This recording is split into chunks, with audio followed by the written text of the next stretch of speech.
अनेक प्रकार की विघ्न बाधाएं सामने आ जाने पर भी जो आपके भक्त हैं, जो आपके नाम का स्मरण करते हैं, कल हमने बताया था कि भगवान की भक्ति का अर्थ क्या है, पंच परमेष्ठी की शरण में जाने का क्या अर्थ है। जो भगवान की शरण लेता है उसको कोई भय नहीं होता है। तो भगवान की शरण, भगवान पंच परमेष्ठी में आते हैं, तो पंच परमेष्ठी की शरण का क्या अर्थ है, बोलो बेला भाभी। पंच परमेष्ठी की मतलब श्रद्धा करके अपने आत्मा को पहचानना। ये तो इन्हीं शब्दों, मैं तो सोचती हूँ बाल बोध पाठमालाएं जब तक रट नहीं जाए ना तब तक पढ़ते रहना चाहिए। एक बार पूरी हो जाए फिर दोबारा वही, जब तक रट नहीं जाए बिल्कुल। बोलिए किसको याद है शब्द, बोलेंगे भाभी। अपनी आत्मा की शरण लेना, आपका गलत नहीं है, सही है, लेकिन मतलब पंच परमेष्ठी द्वारा बताए हुए मार्ग पर चलकर अपनी आत्मा की शरण लेना ही पंच परमेष्ठी की शरण है। ये अर्थ है पंच परमेष्ठी की शरण का। अब बोलते रहते हैं हम आपकी शरण में आए, शरण में आए। शरण में आने का अर्थ ही नहीं पता कि क्या है शरण में आना। शरण में आने का मतलब उनके बताए हुए मार्ग पर चलना, और उनका बताया हुआ मार्ग क्या है कि अपनी आत्मा की शरण में आ जाना। तुमसे लागी लगन ले लो अपनी शरण, भगवान कह रहे हैं ले लो अपनी शरण। हम सोच रहे हैं, हम कह रहे हैं ले लो अपनी शरण, तो वो कह रहे हैं तुम मेरी शरण में आए हो, तो मैं भी यही कह रहा हूँ ले लो अपनी शरण।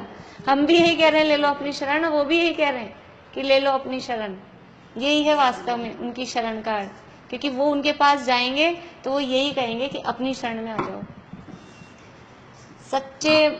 सच्चे का मतलब समझदार माता पिता कौन है कि जो बेटी को जरा सी बात पे कह दे आजा तो पियर आजा, आजा तो पियर आजा, वहां तेरे ऐसे हो रहा है, आजा तो पियर आजा। या जो बेटी पियर आ जाए लड़ झगड़ के, उसको वापस वहीं भेजे समझा बुझा के। कौन है मतलब ईमानदार माता पिता, जो उसका भला, असली भला कौन चाहते हैं बेटी का, कि जो ये जो घर जिनके बिगड़ते हैं ना, जो लड़कियां छोड़ छोड़ के आती जल्दी से, वो पीछे सपोर्ट अगर पीहर का होता है ना, वो जल्दी से, जिनको ज्यादा नहीं मिलता है वो फिर धीरे धीरे फिर एडजस्ट हो जाती है। नहीं तो शुरू में तो सबको ही लगता है भागो यहाँ से कमाने में तो कुछ काम करा, कुछ इस तरह से होते नहीं है और वहां शादी होते ही सबको ऐसा लगता है। तो यहाँ भगवान, ये हमारे सच्चे, ऐसे बोलते हैं ना, ये हमारा पीहर है, ये अपनी ससुराल है, मतलब ये अपना वास्तविक घर है आत्मा, और पंच परमेष्ठी ये हमारा पीहर है। तो हम पीहर में आए, अपने पिताजी, अनंत पिताजी तेरे बोलते हैं, तो पिताजी की शरण में आए, तो हमने कहा ले लो अपनी शरण। तो वो क्या कह रहे हैं, ले लो अपनी शरण की, वही है तुम्हारा घर, अपनी आत्मा की शरण लेना ही वही पंच परमेष्ठी की शरण है। तो ये जो सारे इसमें ये आएंगे, जिसने आपकी शरण ली, जिसने आपकी शरण ली, तो हम सोचेंगे बस अब तो हाथी आ जाओ, हम तो भगवान की शरण, खाली भगवान का नाम मुंह से बोलना वो भगवान की शरण नहीं है।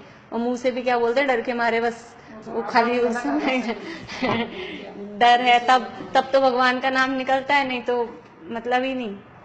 तो वो वास्तव में भगवान की शरण नहीं है। देखो इसी तरह से अब काव्य 41 में क्या बता रहे हैं कि क्या आ जाए हमारे सामने, सांप, सर्प का भय नहीं रहता। रक्ते क्षणं समद कोकिल कंठ नीलम, रक्ते क्षणं समद कोकिल कंठ नीलम, क्रोधोद्यतं फणिर्मुत्फणमापतन्तम्, क्रोधोद्यतं फणिर्मुत्फणमापतन्तम्, आक्रामति क्रमयुगेण निरस्तशङ्क, आक्रामति क्रमयुगेन निरस्तशङ्क, त्वन्नामनागदमनीहृदयस्य पुंसः, तन्नामनागदमनीहृदयस्य पुंसः। ये निरस्त शंक है ना, इसको शंकः बोलेंगे ऊपर, क्योंकि वो स नीचे आधा। आक्रामति क्रमयुगेण निरस्त शंकः, आक्रामति क्रमयुगेन निरस्तशङ्कः, त्वन्नामनागदमनीहृदयस्य पुंसः, त्वन्नामनागदमनीहृदयस्य देखो, सांप से कौन नहीं डरता? जिसके पास एक नागदमनी बूटी होती है, नागदमनी बूटी होती है, सांप का जहर उससे उतर जाता है। सुना है कभी? नहीं सुना कभी? नागदमनी बूटी कौन सूंघता है? नेवला। नेवला सांप से लड़ाई करता है, ये तो सुना है? ये भी नहीं सुना? वो बचपन में एक पालने में वो माँ नेवले के भरोसे बच्चे को छोड़ गई थी, फिर सांप आ गया, फिर वो नेवले ने उससे लड़ ली। नेवला लड़ लेता है सांप से, लेकिन कब लड़ता है?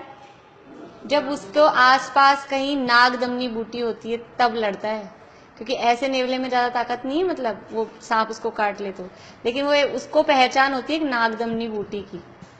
तो नागदमनी का क्या मतलब है कि नाग का जो जहर है उसको भी वो दमन कर दे, उसका जहर वो उतार दे। अब हमारे सामने सांप आ जाए तो नेवले के पास तो नागदमनी बूटी होती है, अपन तो पहचानते भी नहीं है कौन सी नागदमनी बूटी है। फिर हमारे सामने सांप आ जाए तो हमें डर नहीं लग रहा, कौन सी नागदमनी बूटी है हमारे पास? ये भगवान रूपी नागदमनी बूटी, वो बता रहे हैं यहाँ पे। त्वं नाम नागदमनी हृदि यस्य पुंसः, कि जिस पुरुष, यस्य यानी जिस, पुंसः यानी पुरुष, हृदय यानी हृदय में,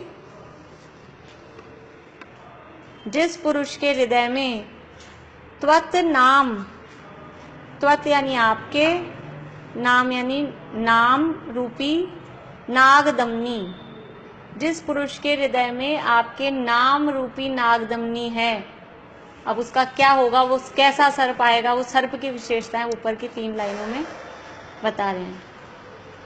रक्ते क्षणम, रक्त ईक्षणम, शब्द क्या है इसमें? रक्त ईक्षणम। रक्त यानी खून नहीं, रक्त यानी लाल, मतलब खून का कलर लाल होता है, इसलिए रक्त यानी लाल। ईक्षणम, पहले वीक्षणम आया था, दिखाई देने के अर्थ में था। यह ईक्षणम का अर्थ भी दिखाई किससे देता है अपने को? आंख से। तो यहाँ ईक्षणम का अर्थ है आंख, नेत्र, लाल लाल नेत्र हो रहे हैं। रक्ते क्षणम, जिसके लाल बिल्कुल नेत्र, आंखें एकदम लाल हो रही हैं। लाल कब होती हैं? क्रोध में। तो वो एकदम जैसे खून उतर रहा है, ऐसे बोलते हैं अपन, आंखों में खून उतर रहा है, तो वो रक्ते क्षणम। समद, समद, मद सहित, मद सहित यानी उन्मत्त। उन्मत्त का मतलब है यहाँ पे वही बौखलाया हुआ, बिल्कुल पागलपन है उसके। हाथी के लिए भी वही उन्मत्त का मतलब ऐसा ही है कि वो पागल जैसा, हाँ वो उन्मत्त। कोकिल कंठ नीलम, कोकिल यानी कोयल, कोयल के कंठ, उसका गर्दन, कंठ, कोयल के कंठ के समान नीला, नीला मतलब वही, कोयल कैसी होती है? काली। तो नीले और काले को एक ही अर्थ में यूज लेते हैं, तो कोयल के कंठ के समान नीला मतलब कि काला।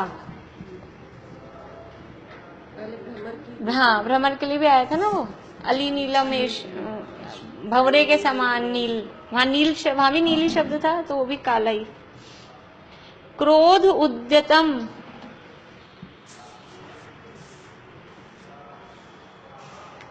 यानी क्रोध में वहाँ उद्यत हो रहा है, उद्दंड हो रहा है, बहुत ज्यादा भयंकर वाला क्रोध है, मतलब हाँ उफन रहा है क्रोध उसका।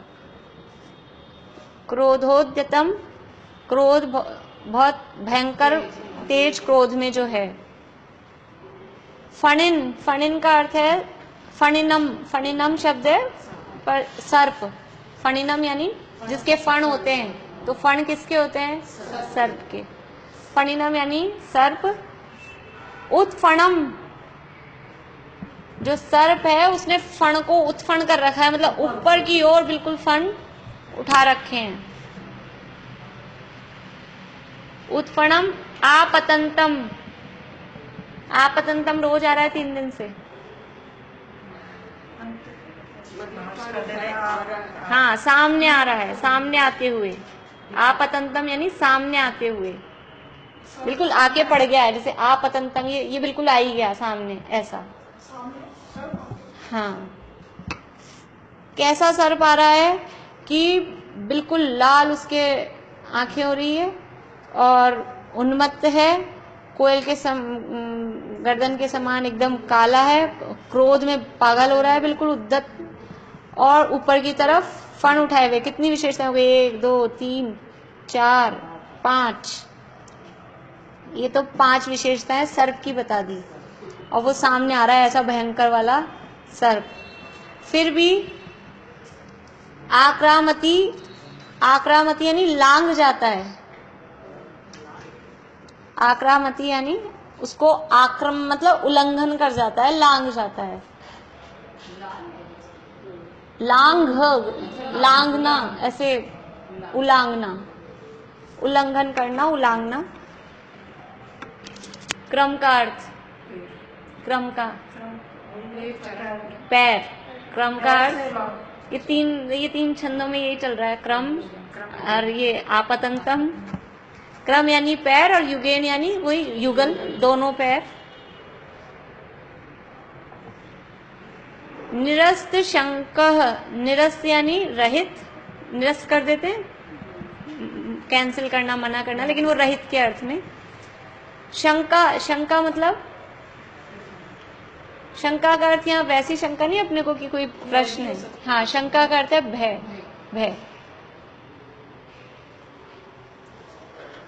तो ऐसा अगर कोई सर्प सामने आ रहा है जिसकी आंखें लाल हो रही है, उन्मत्त है, काला भयंकर, और क्रोध में बिल्कुल उफन रहा है और फन उठा रखे हैं, ऐसा अगर सर्प सामने आ रहा है तो भी त्वत् नाम नागदमनी हृदयस्य पुंसः, जिस पुरुष के हृदय में आपके नाम रूपी नागदमनी है, तो वो ऐसे सामने आते हुए सर्प को भी निरस्त शंका, शंका रहित होकर अपने दोनों पैरों से लांग जाता है। सामने वो आ गया, आराम से उसको उंगाल के चला जाता है, फर्क ही नहीं पड़ता उसको कि सामने सांप खड़ा है, ऐसा वाला। ये बता रहे हैं इसमें पूरा कि इतना भयंकर सर्प भी सामने आ जाए, लेकिन उसके हृदय में, यानी आपके मतलब सम्यक दृष्टि है, ऐसा नहीं सम्यक दृष्टि को बहनी होएगा। सामने सांप आ जाए, शेर आ जाए, हाथी आ जाए तो डरेगा नहीं, डरेगा, डर सकता है नहीं बोल रही हूँ, डरेगा ही, क्योंकि 3 कषाय चौकड़ी जन्य भय है, लेकिन एक कषाय का जो अभाव हुआ है, उस कषाय के अभाव जन्य उसमें निर्भयता भी है, और उसको वो सामने सर्प आ जाता है तो शेर आ गया, सांप आ गया, तो बाहर में डरता हुआ दिखेगा, लेकिन अंदर ये श्रद्धा, क्रमबद्ध पर्याय की श्रद्धा, ये पक्की है कि जो होना है सब निश्चित है, और ये जो भी बिगाड़ करेगा ये शरीर का करेगा, मैं शरीर नहीं हूँ, ऐसी श्रद्धा, लेकिन फिर भी बाहर में डरता हुआ दिखाई देगा। 3 तो कषाय है ना अभी, अप्रत्यय ख्यानावरण, प्रत्यय ख्यानावरण, संचलन, तो 3 कषाय ज्यादा है एक से, तो एक का अभाव हुआ है, उतनी समता है, लेकिन वो उतनी ही है कि वो दिख नहीं पाती ज्यादा बाहर से डरते हुए दिखेंगे दोनों, मिथ्या दृष्टि भी और सम्यक दृष्टि भी, और दोनों भगवान का नाम ले रहे होंगे, लेकिन मिथ्या दृष्टि भगवान का नाम इसलिए ले रहा है कि भगवान मेरे को बचा ले, और सम्यक दृष्टि भगवान का नाम इसलिए ले रहा है कि अब इस समय अशुभ से बचने से, आकुलता करने के बजाय अच्छा है कि भगवान का नाम लिया जाए। वो अशुभ से बचने के लिए, अशुभ राग से बचने हेतु ज्ञानी को शुभ आता, पर उसमें तन्मय नहीं होते, रहते उसके ज्ञाता। वो उसको करने योग्य नहीं मानते कि भाई या राग जो आ रहा है, लेकिन अब क्या करें, अशुभ में जाएं, जिससे अच्छा है कि चलो भगवान का नाम लें, अपने उपयोग को बदलें, और वो भगवान का नाम इसलिए लेता है कि भगवान बचा लेंगे, ये सोच के लेता है। तो इसलिए यहाँ तो बताया है कि मतलब जिस पुरुष के हृदय में आपका नाम है, मतलब यानी कि जो आपका भक्त है, मतलब कि अभी पहले बता दिया कि भगवान की शरण का अर्थ क्या है, कि वास्तव में जिस जीव को अपने आत्मा की शरण है, जिसने आत्मा का अनुभव किया हुआ है, उसको ये कोई बड़े बड़े सर्प वगैरह भी ऐसे डरा नहीं सकते। जैसे यहाँ सर्प आ गया सामने, सांप ऐसे खड़ा है, तो यूं पैर से उलांग के चला जाएगा, उलांग जाएगा उसको, मतलब उसको, हाँ, अपन जा सकते हैं कि अपन तो आगे ही बढ़े, कुत्ता आ जाए सामने, बिल्ली आ जाए, चूहा आ जाए, छिपकली आ जाती है, तो ही अपन पीछे जाते हैं, अपन तो पीछे होते हैं। अभी कोई जरा सा ऐसा उड़ने में ही कोई आ जाए ना, मधुमक्खी ऐसी कुछ, तो ये अपन ऐसे ऐसे हो जाएंगे, पूछो मत। और वो उसके सामने इतना सांप भी कैसा है, एक तो शांति से भी निकल रहा है, कोई बात नहीं, बिल्कुल गुस्से में कि अभी काटेगा बस फुंकार मार के, और फिर भी उसको उसके ऊपर से चला गया, तो वो जिसके अंदर ऐसा बल है वही जा सकता है। बोलते हैं एक साथ, रक्ते क्षणं समद कोकिलकण्ठ नीलम् क्रोधोद्यतं फणिनमुत्फणमापतन्तम् आक्रामति यमयुगेण निरस्तशङ्कः त्वन्नाम नागदमनि हृदयस्य पुंसः कोकिलकण्ठ समान श्याम तन क्रोध जलंता रक्त नयन फुंकार मार विष कण उगलंता फण को ऊंचो करे वेग ही सन्मुख धाया तब जन होय निशंक देख फणपति को आया जो चापे निज पग तले व्यापे विष न लगार नाग दमनि तुम नाम की है जिनके आधार। अन्व्यार्थ तो पढ़ा नहीं अपन ने, अन्व्यार्थ पढ़ लें। यस्य पुंसः हृदि, जिस पुरुष के हृदय में त्वत नाम नागदमनी, आपके नाम रूपी नागदमनी है, सह निरस्त शंकः, वह भय या शंका से रहित होकर निर्भयता से रक्त ईक्षणम, रक्त वर्ण के नेत्रों वाले, समद उन्मत्त, कोकिल कंठ नीलम, कोयल की ग्रीवा के समान काले, क्रोधोद्यतम, क्रोध के उद्दंड अर्थात अत्यंत क्रोधित, आपतंतम, सामने आते हुए, उत्फणम, ऊपर की ओर फन उठाए हुए, फणिनम, सर्प को भी, क्रम युगेन, दोनों पैरों से, आक्रामती, लांग जाता है। अर्थात जिस पुरुष के हृदय में आपके नाम स्मरण स्वरूप नागदमनी मतलब एक प्रकार की जड़ी बूटी है, वह अपने दोनों पैरों से लाल लाल आंखों वाले क्रुद्ध सर्प को भी निर्भय व निशंक होकर लांग जाता है। जैसे वो टीवी में ऐड आता है ना, दाग अच्छे हैं, सर्फ एक्सेल है ना वही, जिसके यहाँ सर्फ एक्सेल है उसको क्या फर्क है बच्चा कितने कपड़े गंदे करे। ऐसे जिसके पास नागदमनी है तो फिर क्या दिक्कत है, सांप को भी लांग जाओ, अपने क्या दिक्कत है, अपने काट भी लेगा तो अपने पास नागदमनी है। सम्यक दृष्टि को भी ये भय नहीं होता ना, वो लांग गया तो काट भी लेगा तो क्या होगा, मुझे तो काट ही नहीं सकता, काट ले किसको काटेगा, ऐसा बल है उनको, ऐसा बल उनको है। ऐसे ही कि वो है हमारी बेटी बाहर रहती है अमेरिका, तो उसके घर में सांप आ जाते हैं, बाहर बहुत खुला है और समुद्र है, तो उसके घर में एसी के अंदर से सांप आता है। अब उन्होंने जैसे जैसे लोगों का बोल बोल के उसको शू करके बाहर निकाल दिया और फिर जोर जोर से चिल्लाया है help me help me help me, क्योंकि इतने सारे सांप आ गए तो डर गए एकदम से। तो वहाँ के लोग आए और बड़ी बड़ी कतारें लेके आ गए और उन्होंने क्या किया, पकड़ के मारो इसको। वो बोले हम तो मारेंगे नहीं इसको, आप कुछ इसका उपाय करो, पकड़ लो, कैसे भी करके बाहर निकाल दो और आगे से मेरा कोई इंतजाम कर दो जिससे सांप नहीं आए। उन्होंने तो कट कट कट कट सबको मार दिए और वो तो एकदम डर गई और डरने के बाद उसमें से बच्चे निकल गए।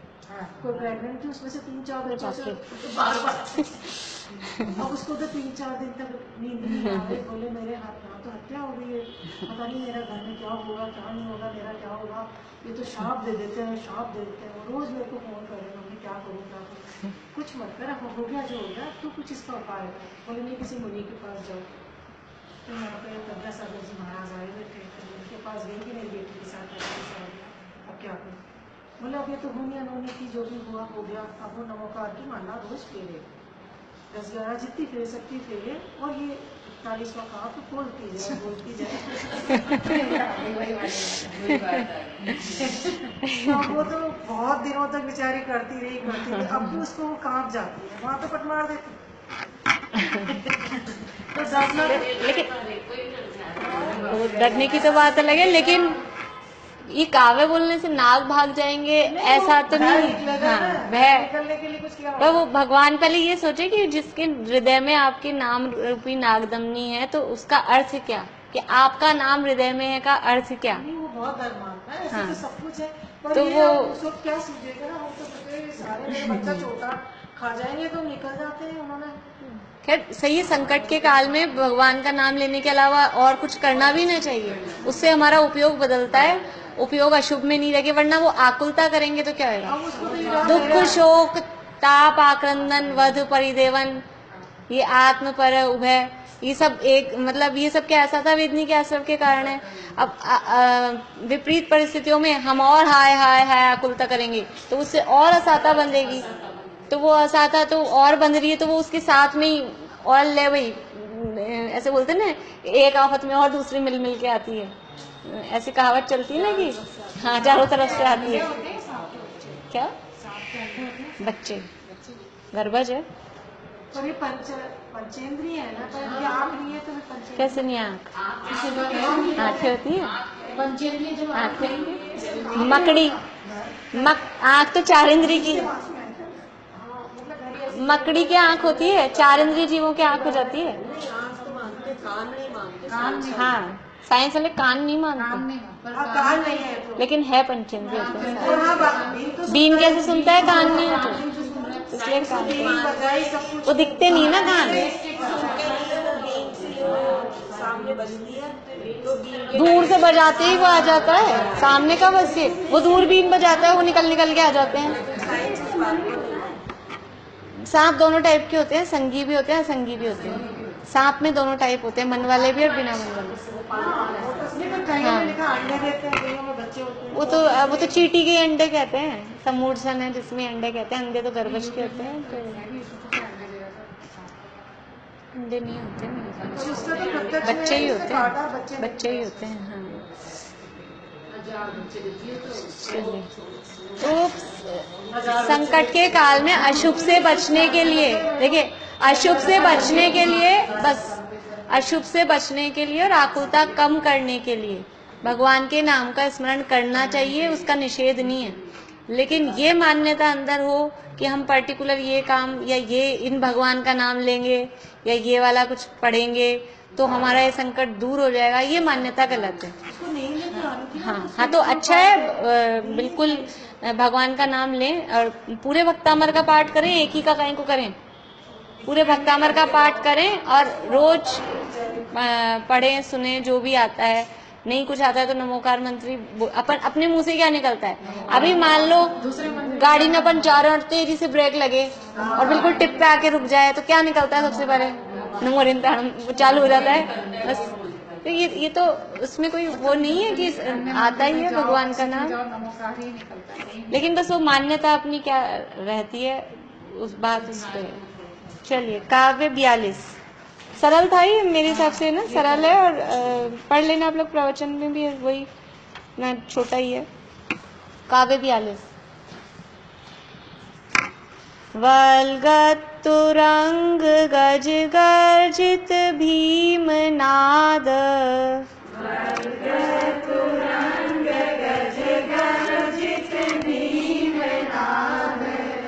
माजौ बलम बलवता मरि भूपति नाम,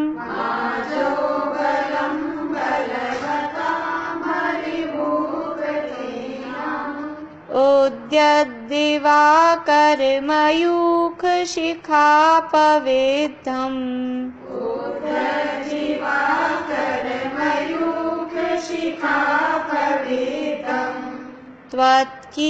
त्वत्कीर्तनात्तम इवाशुभिदामुपैति,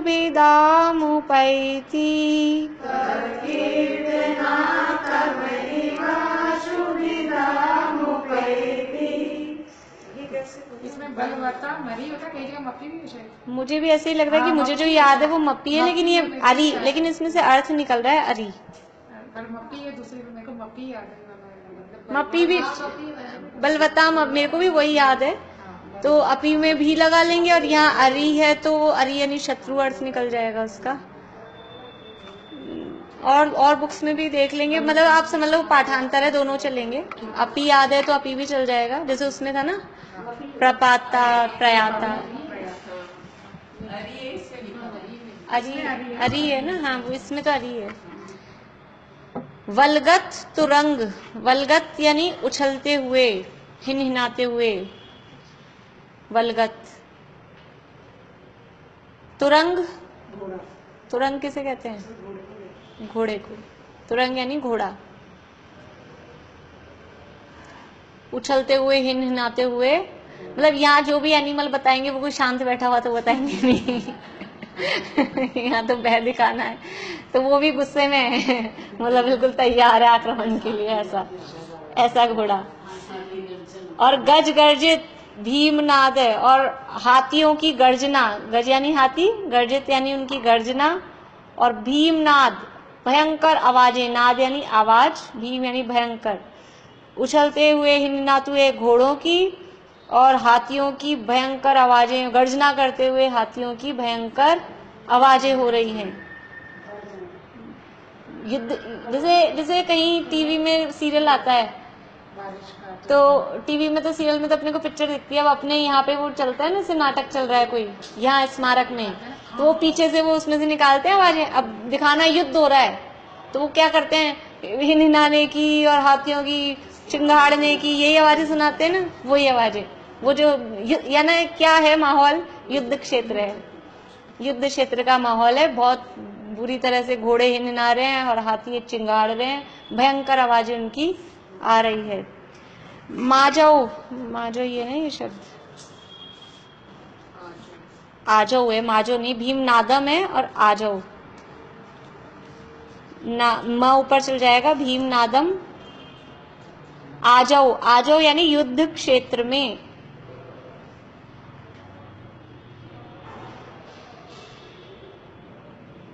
बलम, बलम का मतलब यहाँ पर है सेना।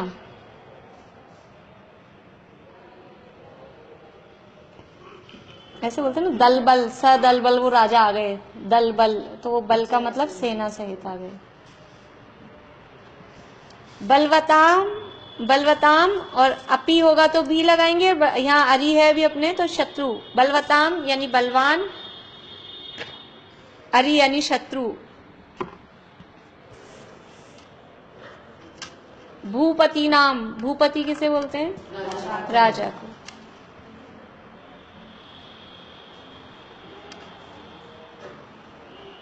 नाम में तो भी राजा ही, हाँ वो तो राजा को, मतलब वो जो ये राजाओं की अर्थ लगाना ना, उसके लिए वो रामा नाम ऐसे वो चलती ना उनके रूप, उस हिसाब से।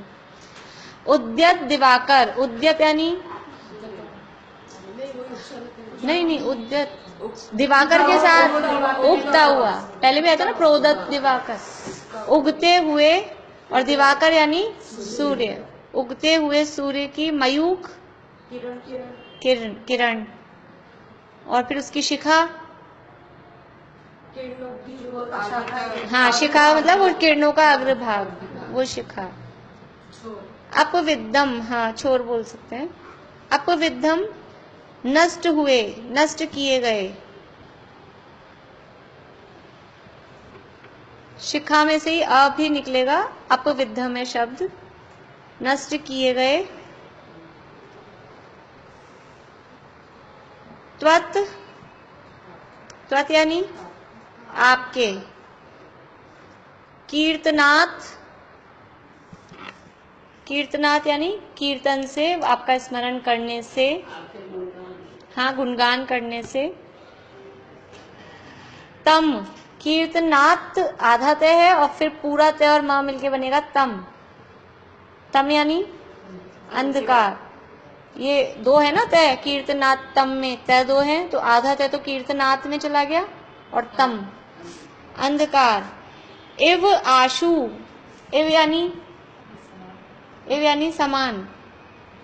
आशु, आशु भी आया था, नील, शीघ्र, आशु यानी आशु लिपि बोलते थे शॉर्ट एंड को, अब तो सब गायब ही हो गई चीजें। आशु यानी शीघ्र, समान, एव यानी नहीं, तम यानी अंधेरा, अंधेरा अंधकार, एव यानी समान, आशु यानी शीघ्र, भिदाम, भिदाम यानी नाश को, विनाश को, उपैती प्राप्त हो जाती है।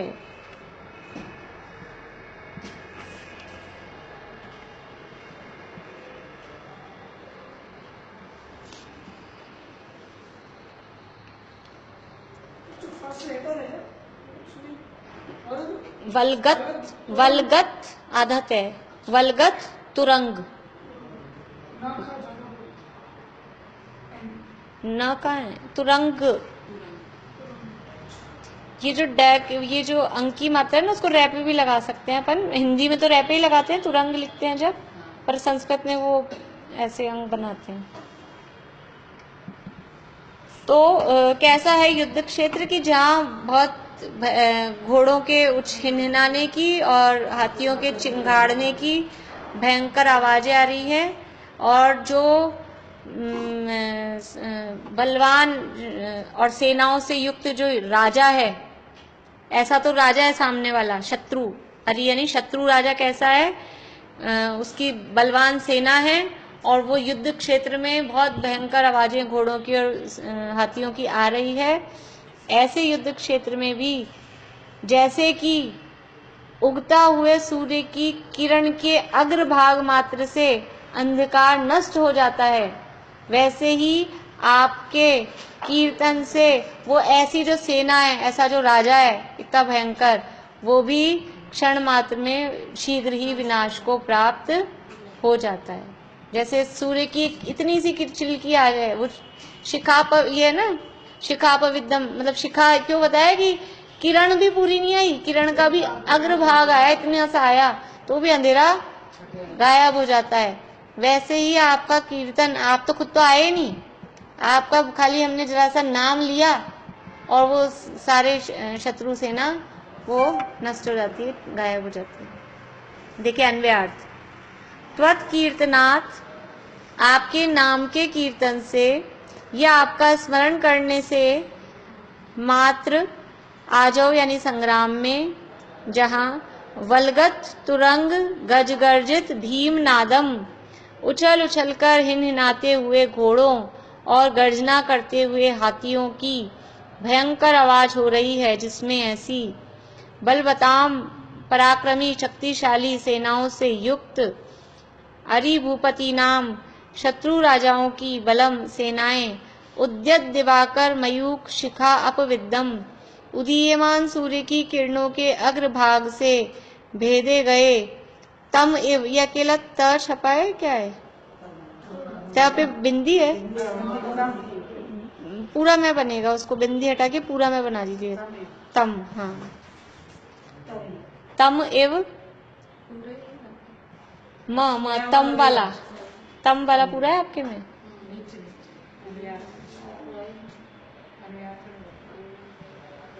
अंधकार की तरह आशु यानी शीघ्र, विदाम उपैती विनाश को प्राप्त होती है।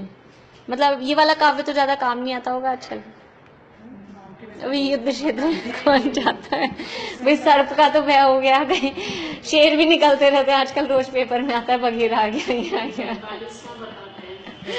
ये 42वां तो कुछ काम नहीं आता होगा।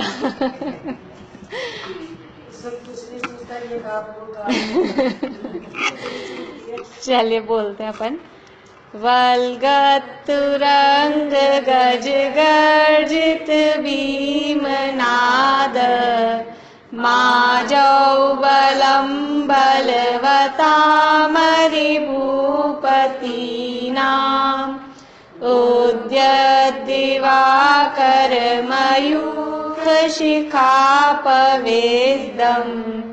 त्वत्कीर्तनात्तम इवाशुभिदामुपैति, जिस रन माही भयानक रव कर रहे तुरंगम, घन से गजगर जाहि मत मानो गिरिजंगम, अति कोलाहल माही बात जह नाही सुनीजे। राजन को प्रचंड देख बल धीरज छीजे।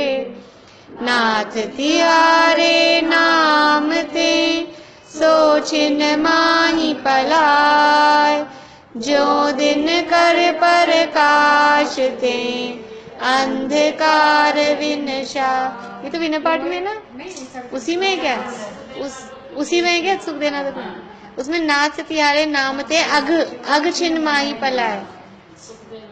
हाँ उसी के इसी में से लिए हैं वो, उसमें यानी छंद। देखिए इधर 141 पेज पे यहाँ बताया कि भी वो मुनिराज मानतुंग को 48 सालों में बंद कर दिया। तो इस फर्स्ट पैराग्राफ की लास्ट लाइन देखिए।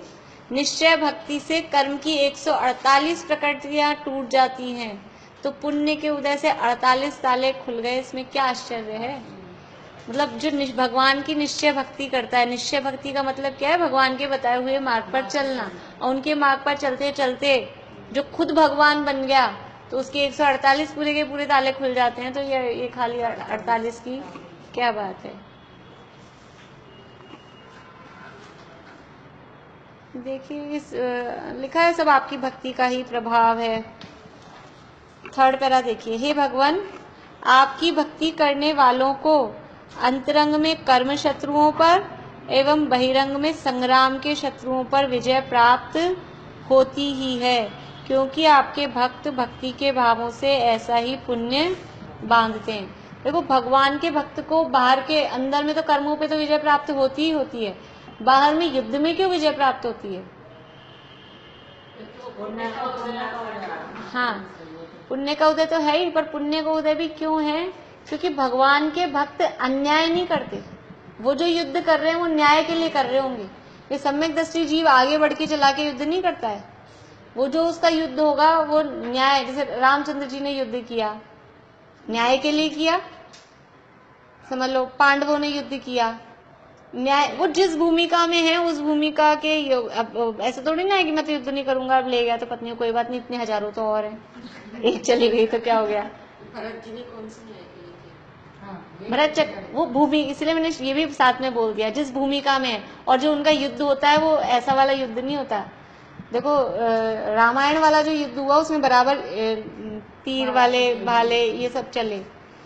चक्रवर्ती का जो युद्ध होता है वो कहते हैं विजय के लिए निकला, विजय के लिए निकला, युद्ध करने निकला कम आता है प्रयोग में, कभी कभार आ जाओ। वो ऐसा युद्ध नहीं होता है उनके खून खराबे वाला।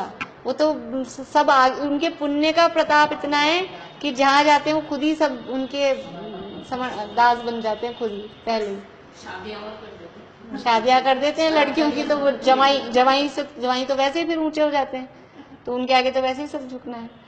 तो इसलिए वो वैसा युद्ध नहीं होता उनका। और बाकी भूमिका के योग्य मतलब वो उनकी भूमिका में टल नहीं सकता, क्योंकि वो जो पद है उनका चक्रवर्ती का ऐसा ही।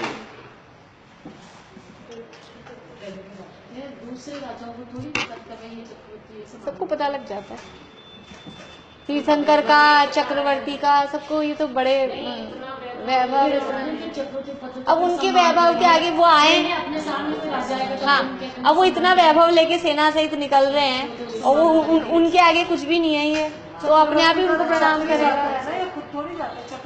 खुद भी जाते हैं। चक्र का मतलब क्या है, चक्र कोई चीज, एक चक्र रत्न वो है वो अलग, बाकी उनकी पूरी जो इतनी सेना है ना, करोड़ों हाथी और इतने घोड़े, वो सबको मिलके, चक्र का मतलब होता है समूह।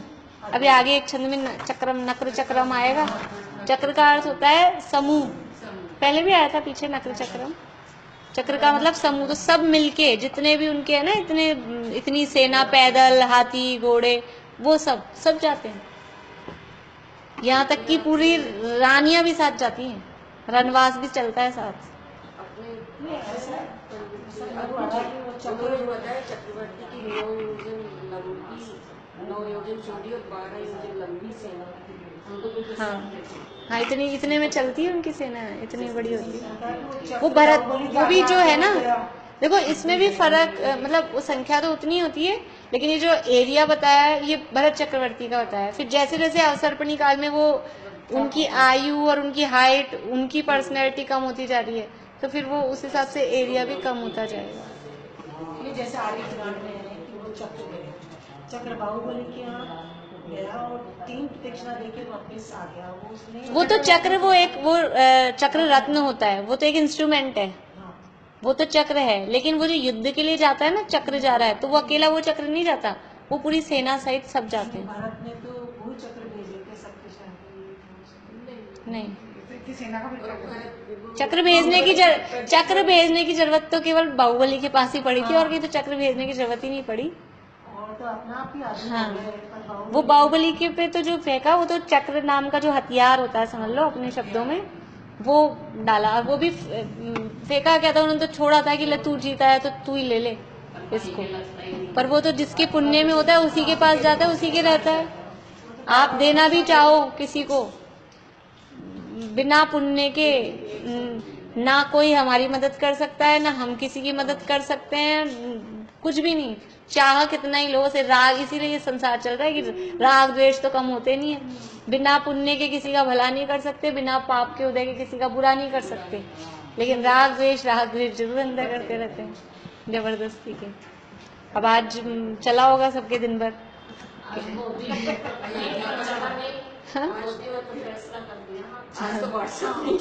हाँ, ये अच्छा हो गया।